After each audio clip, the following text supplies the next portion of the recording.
Well, certainly, yes. Harry and Meghan's detractors have been calling for them to be stripped of their HRH since they left the royal family over 5 years ago.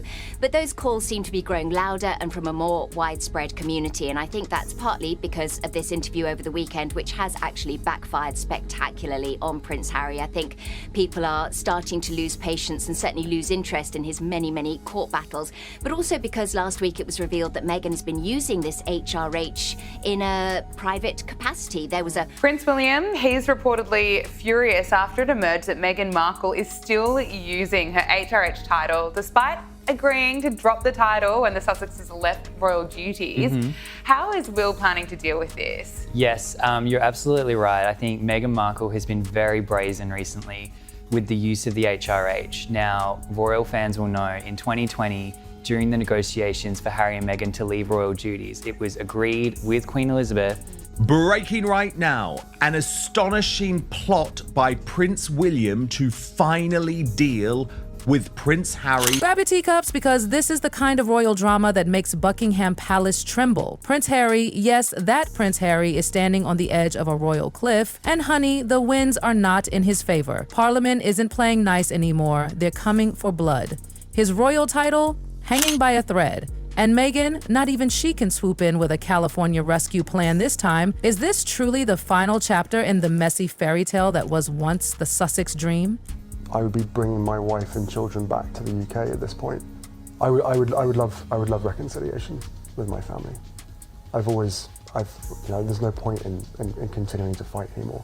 As I said, life is precious.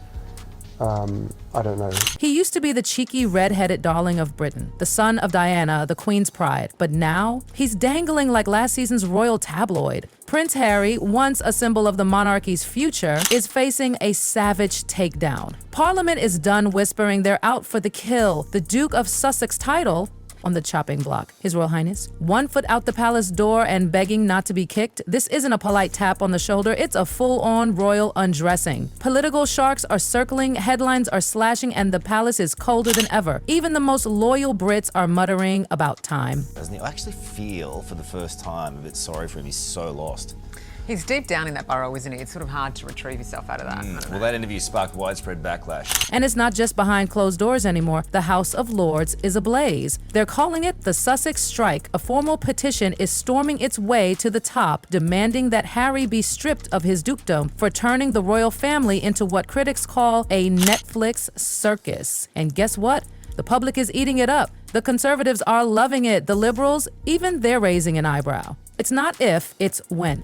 Well, the new poll revealing a majority of Brits want to see Harry stripped of his HRH title. For more, we're joined by royal expert Victoria Arbiter live from Now, don't let the Malibu chill fool you. Insiders say Harry's not breezing through this like some Zen surfer prince. Oh no, this one cuts deeper than any tabloid headline. This is personal. I don't remember exact quotes, but I certainly remember the flavour being, oh, we just want to leave all of that royal formality behind. We want to live these simple, authentic lives. So why is that HRH it being used in any capacity? Well, because I don't think those statements before were true or authentic, right. I have to say, because I think it does mean a lot to them. He cannonballed out of royal life, hand in hand with Meghan, right into Oprah's plush velvet guest chair. And what followed? Boom, bombshell interviews, a tell-all memoir with juicy royal tea. And don't forget those Netflix documentaries that spilled more Windsor secrets than a season of The Crown. This wasn't stepping away, it was flipping the royal table. And it's relevancy, and it's a selling point of their position, who they are, which is members of the royal family. But I thought the royal family was this terrible thing that needed to be escaped. And well, what's extraordinary is where are they? They're in America, the great egalitarian country that doesn't respect titles, doesn't use them. Everyone's equal. So to be handing out gifts, like, yes, you might be doing it privately, but then addressed from HRH, the Duchess of Sussex. And now, Britain has had enough. What was once celebrated as brave truth-telling is now branded as flat-out betrayal. Politicians are calling him unhinged. Palace aides say he's burned every bridge. And the public, they've gone from cheering to cringing. The California prince and his Hollywood hustle are not cute anymore.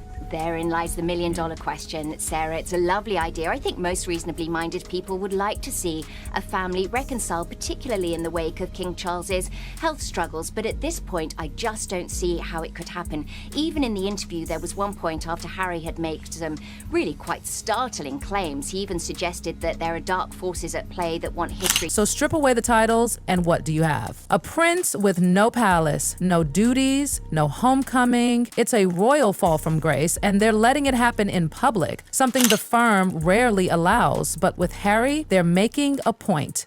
Formulating a plan to finally strip Prince Harry and Meghan Markle of their HRH. And the dagger? He could lose it all. The only thing that still connects him to his royal identity, his title, is now dangling by a royal thread. No more Duke of Sussex. No more HRH. Just Harry, stuck between two worlds and truly belonging to neither. Is a long-standing precedent, and there's good reason for it. Basically, the HRH is only given to working royals and senior members of the royal family. Nobody, let's be honest. Harry didn't walk away from the monarchy, he blew it up. He was once the wild card everyone adored. Now, he's their worst PR nightmare. The world watched in absolute disbelief as the Queen's grandson went from palace sweetheart to public fire starter. Of I guess, respect in the public, and also it's not a financial thing. Working royals do not profit. They do not use their names to make money. It's an honour to have an HRH. Absolutely. So the fact that she's continued to use this HRH when they've been instructed not to, I think is absolutely infuriating him. And what lit this dumpster fire? His non-stop headline-hogging war against the very family that raised him. Oprah's couch? Check. Netflix deals? Check. That memoir, Spare? Oh, it was a royal hit list. Harry didn't just air dirty laundry, he folded it, ironed it, and hung it in Times Square. Source inside, close to the Prince of Wales, who spoke to the Daily Beast, he said that William is furious, unsurprisingly, and he's also already formulating plans to deal with this when he becomes monarch, I think. And in Britain, where stiff upper lips are practically sacred, his actions weren't just frowned upon, they sparked fury. The British press called it unforgivable. Even die-hard Harry fans have taken him off their Christmas card list. Is in, poor health at the moment, has other priorities, and I think that Will feels that this has just gotten out of hand, and we need to take a tougher line basically in the family against Harry and Meghan. Because this isn't just about speaking out. This is about shredding the oldest royal code in the book, loyalty. Royals don't cry to cameras. They don't sign streaming deals to spill palace secrets, and they definitely don't roast their relatives over candlelit dinners on Netflix. Harry, he did all of the above with a champagne glass in hand. And while the palace stayed icy and silent, don't be fooled. Behind the scenes, that cold shoulder turned into a total freeze-out. That Charles probably doesn't want to go nuclear. He's always been a little bit too soft, in my humble opinion, when dealing with the fallout of Harry and Meghan's quite obvious breaches of the Sandringham Agreement. Sources are whispering that King Charles didn't just take this as royal disobedience, he took it as a knife to the heart. One insider didn't mince words. Charles sees it as a public stabbing in broad daylight. Oof. And coming from your own son, that's a wound no crown can protect you from. Therein lies the million-dollar question, Sarah. It's a lovely idea. I think most reasonably minded people would like to see a family reconcile, particularly in the wake of King Charles's health struggles. But at this point, I just don't see how it could happen. Even in the interview, there was one point after Harry had made some really quite startling claims. He even suggested that there are dark forces at play that want history. But let's talk about William, the brother who once stood beside Harry shoulder to shoulder. Yeah, those days, gone. Word on the royal street is that William isn't just mad, he's leading the silent war to make Harry's exile permanent. The titles, the privileges, the royal perks, he wants it all gone. This isn't some brotherly spat. This is William waging full-on damage control for the monarchy. He said he was not prepared to share at this point. And that came across as something of a thinly veiled threat. And I think this is the issue that the royal family have. Anytime they have spoken to Harry, that conversation has ended up on a US news program with a friendly journalist. I just don't think they can trust him, and until they can trust him... Now, here's the kicker. Harry keeps saying he's done with royal life. life. He keeps cashing checks and dropping truth bombs, but guess what? He still clings to those royal titles like a kid clutching a teddy bear. And Britain, they're calling BS. You can't burn the palace down and still expect a stocking on the royal fireplace, Harry. Yeah, I've always been of the opinion, Dan, that it would probably be actually William who enacts any sort of change. I think Charles in this instance is acting more, you could say, as a father and less like a king. He really needs to actually take the threat of the Sussexes a bit more seriously, because what the Sussexes do... He is now the monarchy's rogue son, too royal to ignore, too rebellious to forgive. And as Parliament gets its legal knives ready, the family Harry once stood with, they're making sure he never again has a foot in the palace. There was never a system in place to truly hold someone like him accountable. And now, that system is being built. Just for him. Behind all this royal chaos is a petition gaining speed like a runaway carriage in the House of Lords, and it's got Harry's dukedom in its sights. The spark that lit the fuse, that bold tone-deaf BBC interview, and his not-so-subtle attempt to make taxpayers cover his security bill. Can you even?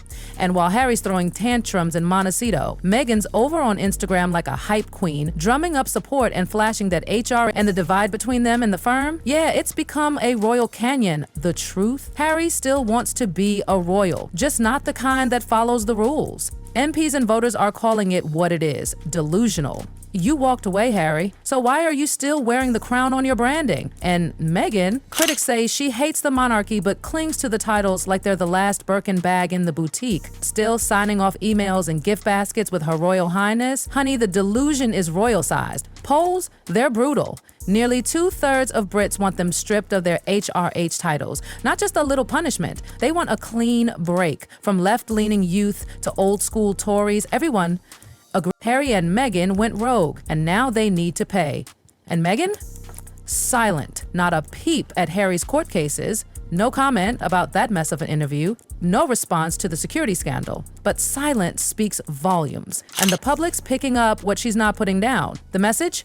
Loud and clear. The UK is done with what they call the Sussex Circus. Once a beloved prince, Harry's now just another self-proclaimed victim who wants all the perks without the pain. And other royal families? Oh, they're strict. Sweden won't even let you hold a title if you don't live there or act like royalty. Meanwhile, Harry's out here surfing in California while still using royal monograms. It's pathetic. Here's what burns the most. Harry chose to walk away, yet he refuses to let go of the perks. He ran, slammed the door, and still expects tea service. Taxpayers are done funding a fairy tale that's turned into a Netflix nightmare. The latest reports say no one in the royal family is speaking to Harry, not even Charles, not even for the holidays. One insider said Harry's been begging for reconciliation, but the palace? Silent. And William? He's not just silent, he's strategic. People close to the situation say he's orchestrating this whole thing like a quiet royal coup. The moment he gets the crown, he's going to sever every last string connecting the Sussexes to royalty. That means titles, that means HRH, that means everything. Now, let's talk about that media silence. Shh. Can you hear that? Neither can we. That's because despite this explosive royal chaos unraveling in broad daylight, the mainstream media is acting like it's not even happening. No flashing headlines, no scandalous front-page exposés, just a few weak editorials buried beneath fashion updates and celebrity breakups, and everyone's asking, why? Some say the silence is strategic, because guess what? The Sussex brand is a cash cow. Networks, streaming services, and publishers have poured millions into Harry and Meghan's image. They're not about to risk losing that sweet Sussex revenue by shining too bright a spotlight on this royal collapse. He's furious, he's hurt, and according to close friends, he's shattered. But critics say this isn't about sibling feuds. This is about consequences. Harry dropped bombs on the monarchy. He sold secrets. He broadcast betrayals. And now he's shocked the palace has retaliated? Oh, please. One senior palace insider reportedly said, Harry knew the rules, he broke them. Now he's paying the price. It's that simple. Even worse, the accusations of racism, those claims that rocked Buckingham Palace to its core, came straight from Harry's own manuscript. And even though he later tried to clean it up, calling it unconscious bias, the damage had already been done. To the king, to William, to everyone. And now, the monarchy is saying enough. Losing the Duke of Sussex title isn't just about a fancy name. It's the symbolic death of Harry's royal identity. Without it, he's just a man, a former prince with no palace, no country, and no power. He spent his childhood being groomed to serve the crown. But now, the crown has turned its back. Reports are swirling that once William becomes king, he'll make it official. The stripping of titles, the public finality. No more technicalities, no more secret monograms, just erasure. And the public? They're cheering. Poll after poll shows overwhelming support for the removal. Harry and Meghan's popularity in the UK has hit rock bottom. What started as a love story has become a cautionary tale. The fairy tale is over.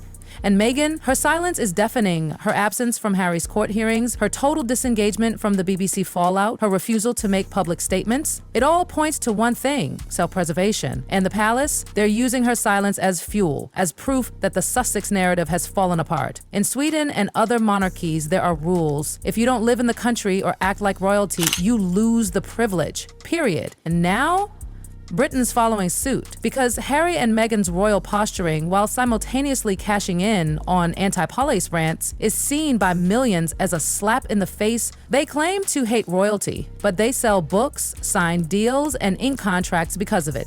Let's be real. Strip the titles and the entire Sussex empire begins to crack.